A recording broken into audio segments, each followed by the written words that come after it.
아나키이즘. 네 번째,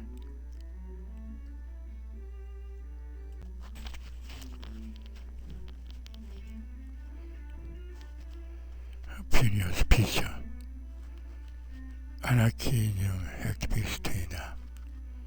아나키스트들은 해킹 기술을 익혀 국가와 자본 통제에 도전하고 자금도 획득하는 수단으로 이용해야 한다는 기조를 띈다. 엠마 골드만, 리투아니아 출신 여류 아나키스트이자 페미니스트로 반정부 활동가이다. 골드만은 청년기에 혁명 투쟁을 위한 표적 폭력을 행사했다. 골드만은 폭력 사용이 유쾌하지는 않지만 보편 타당한 사회를 위한다면 정당화될 수 있다고 주장했다. 그녀는 파라파간더식 폭력 전술을 옹호하면서 그것이 대중 반란의 불씨로 작용할 것이라고 주장한다. 또 알렉산더 버크만이 자본가 헨리 클레이 프링을 암살하려는 계획을 옹호하면서 자기도 참여시켜주기를 원했다. 자본주의는 인간이 자신의 노동을 팔지 않으면 안 된다는 것을 의미한다. 개개인간의 의사와 판단은 주인의 의사에 종속된다고 에마는 주장했다. 조지 리처드 에센 웨인. 조지는 자신이 비로소 아나키스트 이데올로기에서 형용사를 쓰지 않는 무형용사 아나키즘을 권장하면서 하이픈으로 이어지지 않는 아나키즘 운동을 주장했다.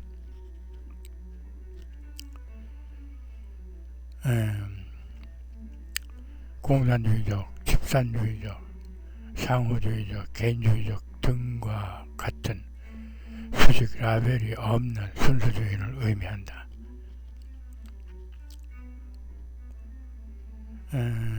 일반에게는 다양한 아나키스트 학파의 공존을 허용한다는 의미이기도 하다. 페르난도 타리다 델 마르멜,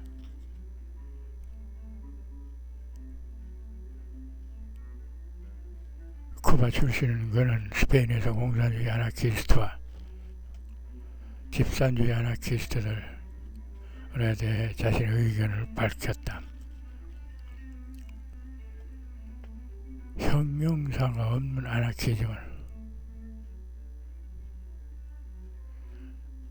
아나키즘이 모든 경영사에 보다 큰 관용성을 나타내는 시도이며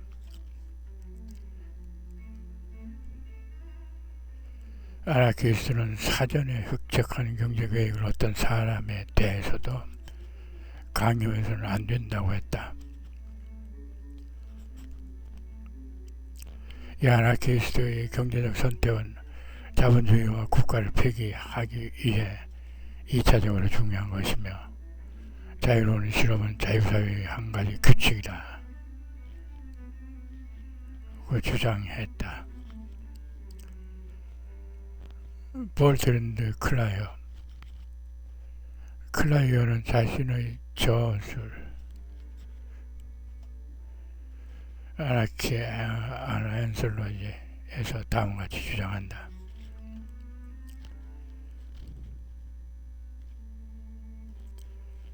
아나키즘은 보다 인간 같은 인간 사회의 가능성을 열어준다. 생필품이 모든 이들에게 고루 제공되고 영육의 온전한 발달의 기회가 고루 제공된다. 현재 부의 생산과 분배 조직이 불평등하게 되어 있다. 이는 완전히 파괴되어야 하며 자유가 보증되는 시스템이 이행되어야 한다. 노동산물의 10분의 1을 세금으로 거두는 주의를 모색하는 것은 노동의 자유보다는 생산자원과 생산수단에 자유롭게 접근하기 위한 방편인데 그것은 주객전도이다. 너는 무한 복종치 말고 불만을 토로하라. 무의식적 불만 말고 의식적 불만 말이다. 아나키즘은 억압된 의식에 더 나은 세상을 향한 소망을 불어넣고 국가와 자본주의에 대해 적개심을 갖도록 분기시키는 것이다. 라바디 모든 아나키스트는 사회주의자지만 모든 사회주의자가 아나키스트는 아니다. 라바디는 프랑스 보르도의 예수의 수도내의 수련 수사로 있으면서 그의 개혁을 주장하다가 파문당한다. 이 한거에 로마 가톨릭에서 개신교로 개종하고 경건주의 종파 라바디파를 만들어 독자적 신앙 활동을 펼친다. 라바디파의 주조는 생산과 식량을 공동 관리하는 것이다. 다니엘 게랭은 자신의 저술 아나키즘은 실제로 사회주의와 동의어다. 아나키스트는 첫 번째로 사회주의자이며 그 목적은 인간에 의한 인간의 착취를 폐기하는 것이다. 주장했다.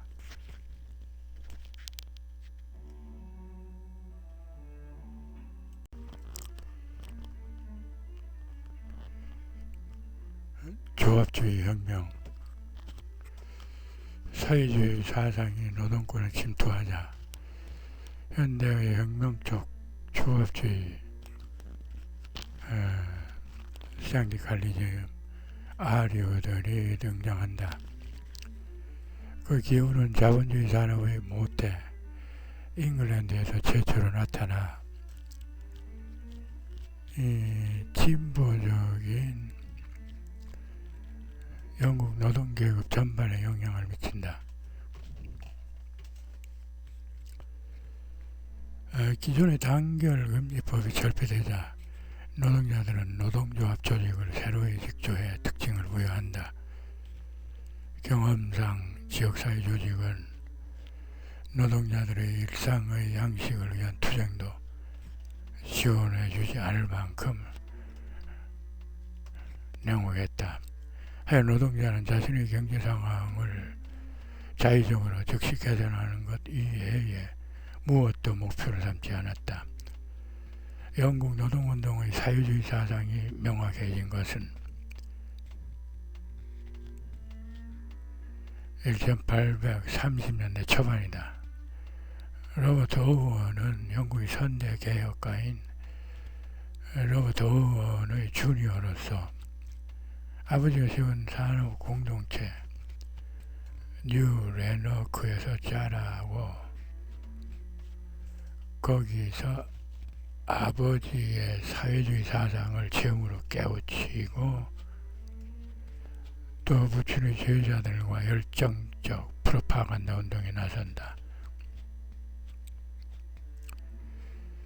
당시 개혁국회 소집을 앞두고 오원의 지도 아래 노동개혁 전국 조합이 설립되었다. 그 주요 구성원은 방적산업 노동자였다. 이 조합은 4가지 요구 조건을 내건다.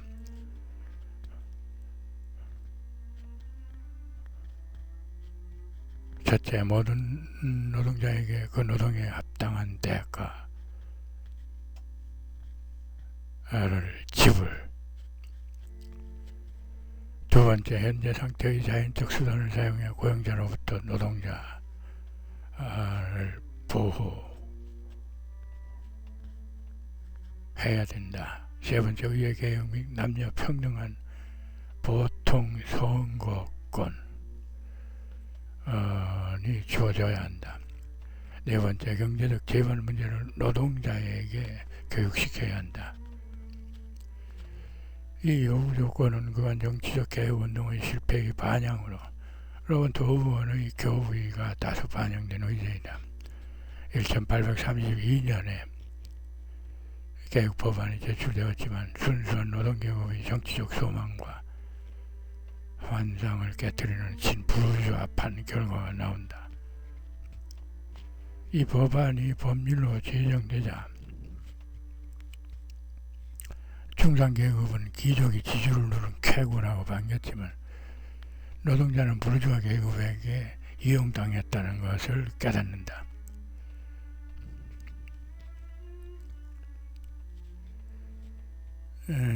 뒤늦게 노동계급은 부르주아 계급과 동맹을 맺는 것은 어리석은 일이라는 사실을 각성한다. 이전까지 계급 투쟁이 소유 계급과 비소유 계급 간의 경제적 이익을 위한 정당한 투쟁이었고, 따라서 노동자들은 이성적 타협을 기대했지만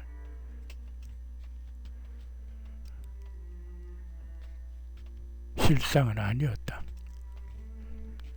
결국 노동자들은 반부르주아로 완전히 돌아선다. 그런 가운데 정치적 개혁에 참가한 것은 대실착이었음을 후회하는 동시에 노동자들은 자신들의 경제적 역할이 사회에서 중요한 비중을 띈다는 사실을 확인하는 전화위복의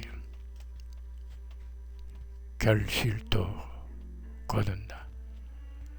그런 노동계급의 급격한 인식 전환은 당시 출판된 노동자 신문에도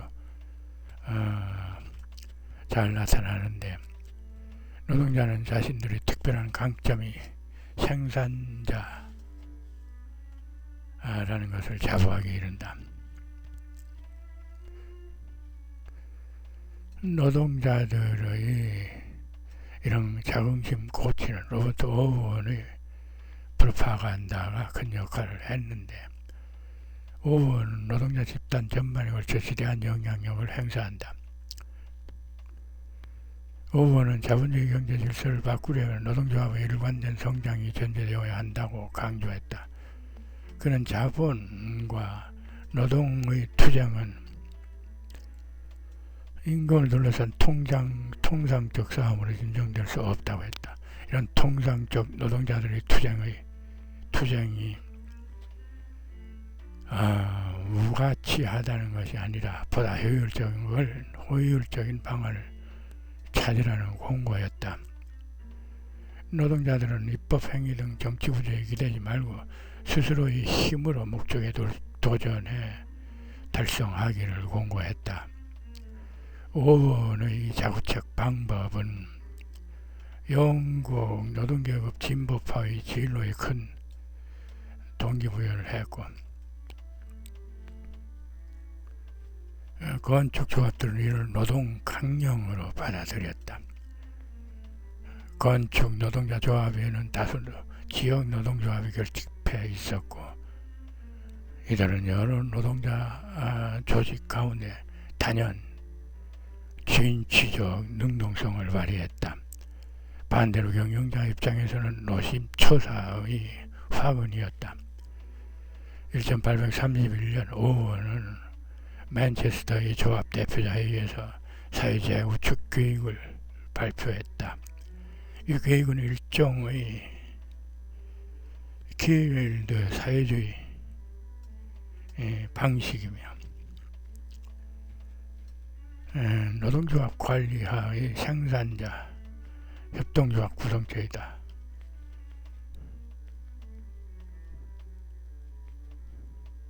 이 계획이 채택된 건축 노동자 조합은 추후 이 방식에 따라 격렬한 노동투쟁에 참가했지만 종래에는 안팎의 반동 여파로 실패해 조직의 존재 자체가 불투명해지고, 나아가 오원의 사회재해 우측 시도도 좌절된다. 오원은 낙담하면서도 한편 새로운 방안과 열정으로 활동을 재개한다.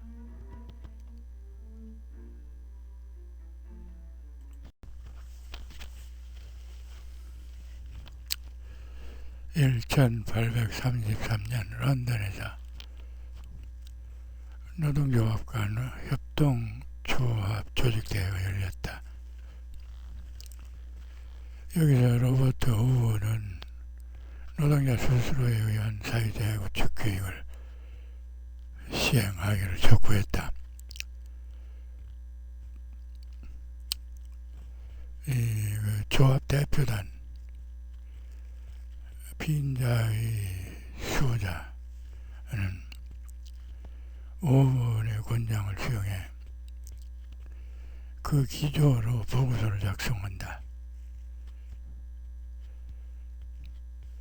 결과적으로 오원의 창조적 노동자 중심 정신은 영국 진보 노동계급의 활성화를 불러온다.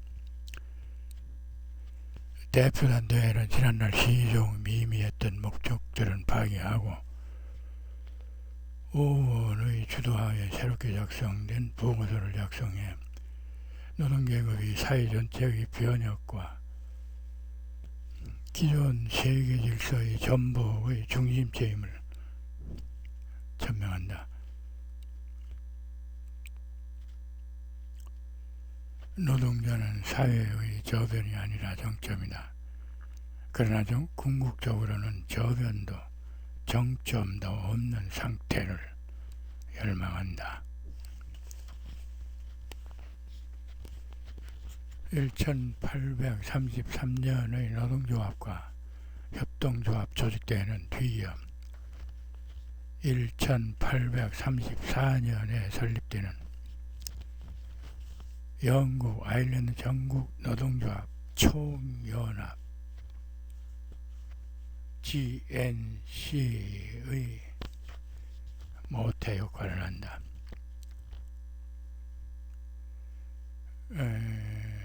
GNC의 발기인들은 노동조합과 협동조합의 동맹으로 전국 노동조합 총연합을 구성하기로 했다. 노동자는 협동조합 사업에 참고함으로써 산업 운영의 실상을 이해하게 된다.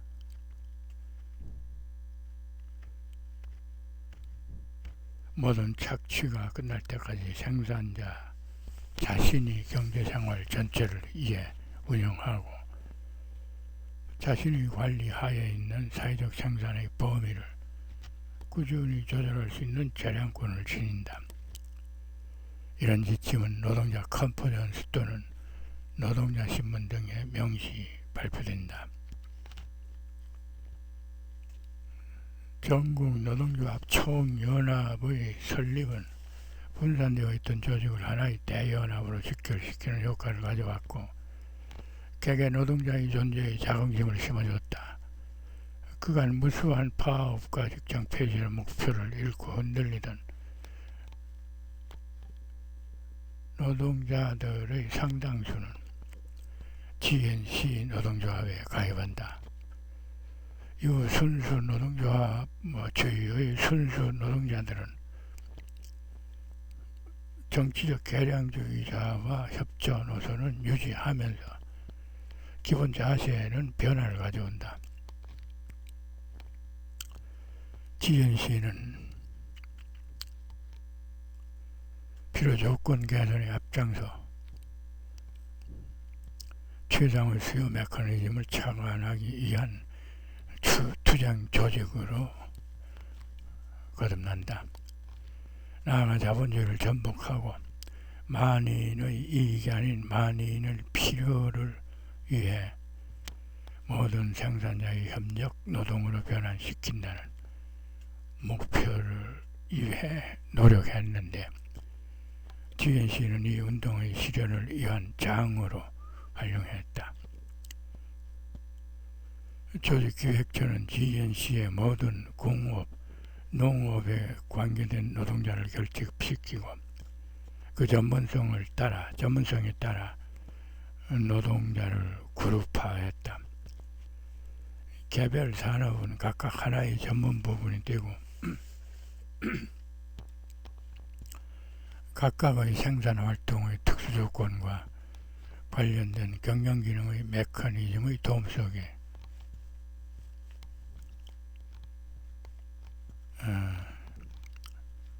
있었다. 여러 부문에 소속된 개개 노동자들은 앞장서 자신의 일대에 협동공장을 설립하려 했고 생산물은 경영비도 합산된 원가의 소비자에게 판매하려 했다. 보편성을 띠는 GNC의 국제기관은 유기적 산업별로 각각 묶어 상호 이익을 조절하는 역할을 담당했다. 여러 협동공장 산물들의 교환은 노동시장을 통해 나아가 특별 교환 통화를 통해 활성화시키려 했다. 이런 제반기관이 확산되어 자본주의적 무한 경쟁에서 탈피해 사회 전반에 걸쳐 재편성을 시도한다.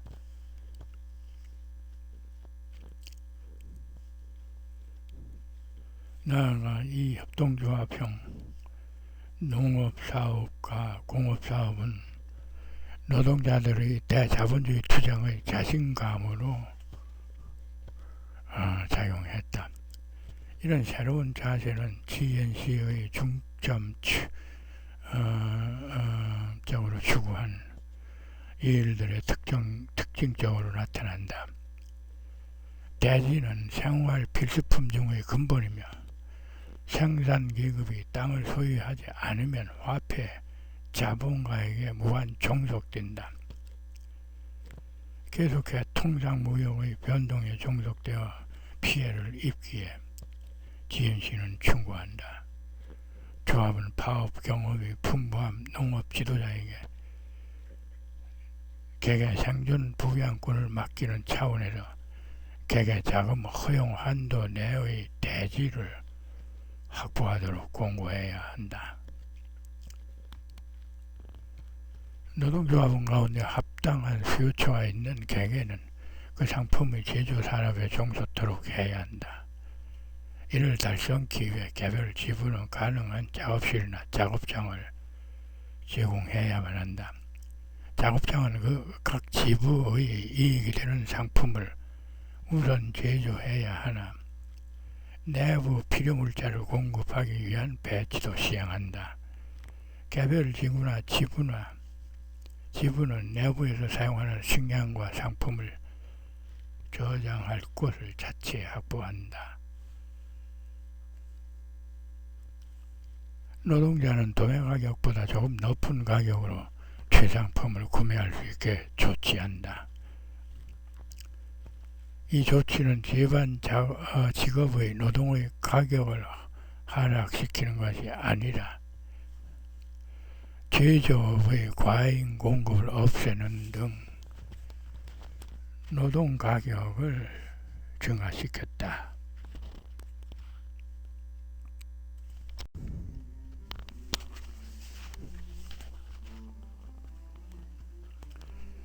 제임스 모리슨이 운영했던 전국 노동조합 총연합의 기관지인 선구자에도 GNC의 행동 강령과 의지가 다양한 주제로 나타난다. 보다 명확한 GNC의 입장은 정치권 내 하원의 정치 개혁자와의 회합이 입고부터 정리되었다. 애당초 GNC는 정치 개혁자들을 불신하기에 그들과 사회주의적 사회 경제 변혁을 협의한다는 것은 관심 밖이었다. 예상대로 그들과의 변화 모색을 위한 회합은 무의미했지만 GNC 독자 노선을 통보하는 장일 뿐이었다.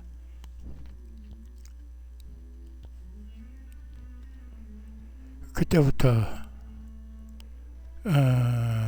GNC 노동자위원회와 산업연합이 정치권 하원의 역할을 하게 되는데 이 대리 하원은 사람들의 이익을 위해 생산과 소비에 대해서도 관여하고 기업가가 행하던 경영기능도 수행한다. GNC가 현실적 노선의 제반 디딤돌 역할을 하는 한 사회적 부의 공유, 정치적 제반 제도 등의 문제는 제도권 책임으로 지부해 도외할 수 있었다. GNC의 국부는 생산된 상품의 양이 아닌 모든 사람이 상품에서 얻는 개인적 이익의 평등성으로 결정된다. 주하원은 통상원으로 지급될 것이다.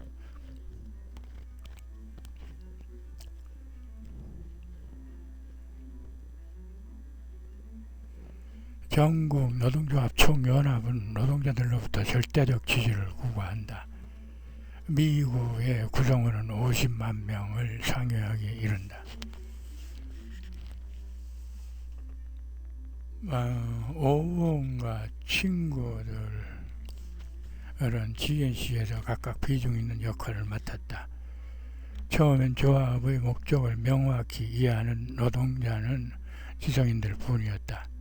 차츰 그 밖의 기층 노동자들도 이 조직이 지역 모임보다 의지할 만하며 발전적, 능률적이라고 판단에 합류했다. 전국 노동조합 총연합은 영국 노동계급 대부분이 10시간 노동시간이 법제화되어 준수되기를 바란다고 파악하고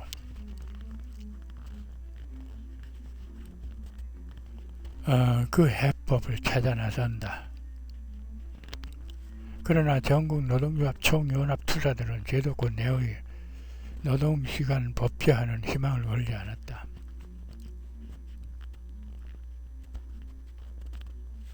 대신 노동자들에게 10시간 노동정치를 이루려면 법제화 투쟁이 아니라 노동자 단체의 경제적 행동뿐임을 강조했다. 곧 공장 노동자들은 조합을 통해 스스로 적합한 노동시간이 적시된 노동법을 제정해 강령하면 된다고 권장했다. 지난 오랜 시기 사척 일방 통행에 시달리던 영국의 전체 조직 노동자들은 총파업에 공감했다. 1832년 초 이 운동의 열혈투사 윌리엄 벤보우는 그랜드 내셔널 홀리데이와 생산계급의 회의라는 무크리를 출간한다. 많은 부수가 발행된 이 팸플릿에서 총파업 사상과 노동계급의 총파업 중요성이 체계적으로 설명된다. 노동자들에게 벤보우 자신의 노동력을 강제로 판다면 자신을 노예로 만드는 원인이 된다. 노동자 조직은 노동을 거부하고 해방하는 수단이다. 이 투쟁 수단은 최강의 군대의 무력 행사보다도 더 큰 효과를 달성할 수 있다. 노동자들은 부르주아판 불공정 시스템을 무력화시키기 위해 이 강력한 무기의 효능을 깨닫고 지혜롭게 그를 이용해야 한다. 벤보우는 여타 다양한 방법의 파업 기획안도 내놓았다. 여러 장소에 현지위원회를 설립해 동시 다발로 총파업을 행할 태세를 갖추면 일시에 폭발적인 파업을 야기할 수 있다고 했다. 그의 이런 지침에 대해 대다수 GNC 노동자들은 호의적이었다. 그러나 GNC의 급속한 성장세에 힘입어 파생되는 반고용주판 노동교육 규약 때문에 고용주 내심 불안과 증오로 들끓었다. 고용주들은 GNC 운동이 곳곳에 CFO 그룹까지 만들어 거대 통일 세력을 이루기 전에 숨통을 끊어버리기 위해 벼르기 시작했다. 때에 제반 부르주아 저널은 GNC의 지침을 범죄로 비난하면서 나라를 대참사로 몰아가고 있다고 성토했다. 의회 외 여러 산업 공장주들의 비합법 단결권 방지한 법률 제정 요구가 쇄도했다. 이들은 노동쟁의에서 여러 부문의 노동자 결성권도 극렬 반대했다.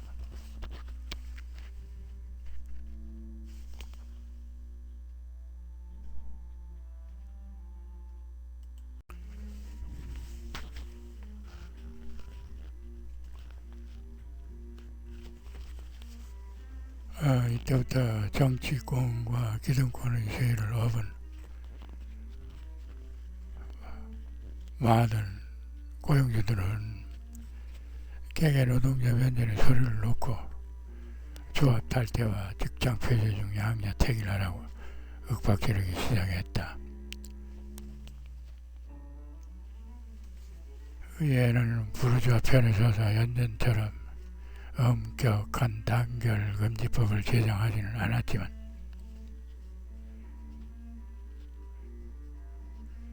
그러나 한 통속인 정부는 기존 법률의 범위 내에서 노동자의 불법 행위와 난동을 엄히 단속하라고 재판관들에게 은연중 압력을 행사했다. 이어 부르주아의 사주를 받은 정부는 반노동자 강압 실력 행사에 나섰다. 단결금지법 취소 이전의 지하활동 시대에는 조직 순서 등의 관례적 의식을 공공연히 유지해 왔는데 정부는 이것을 새삼스레 실정법 조항에 위반된다는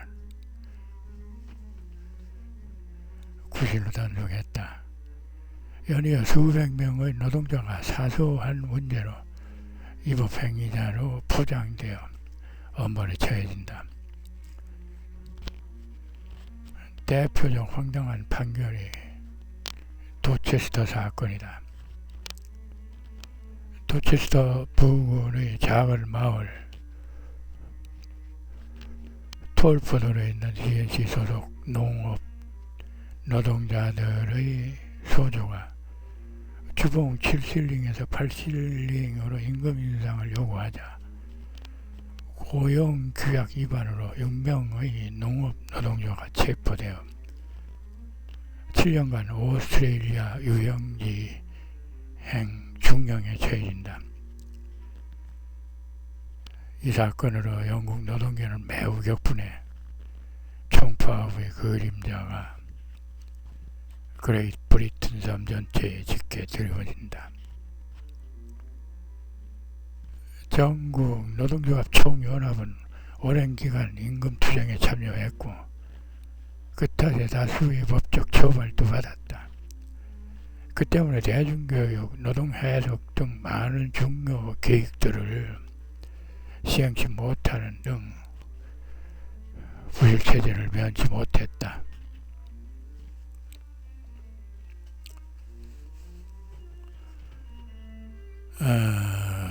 구성원들은 이런 와중에 처음으로 공개된 인민헌장운동에 주목했다.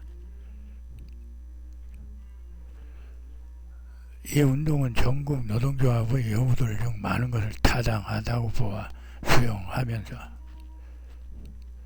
총파업이 난국 타개의 유일한 해법임을 천명했다. 이 강성운동은 1842년에 랭커셔주, 요크셔주,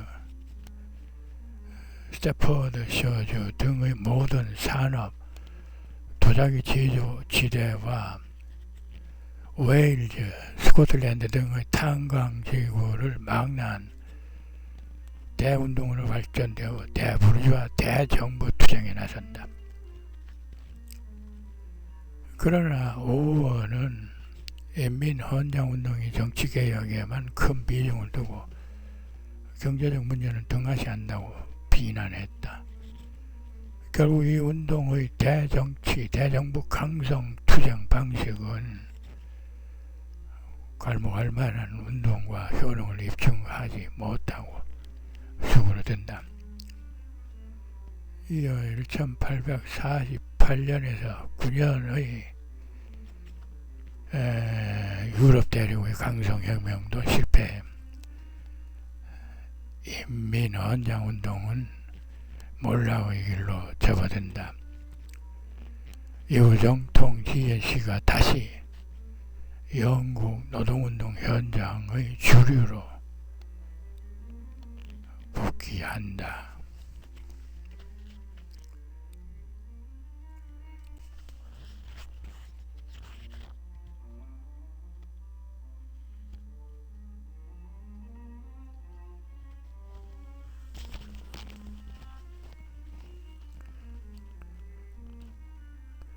아나키즘 네 번째 편이었습니다.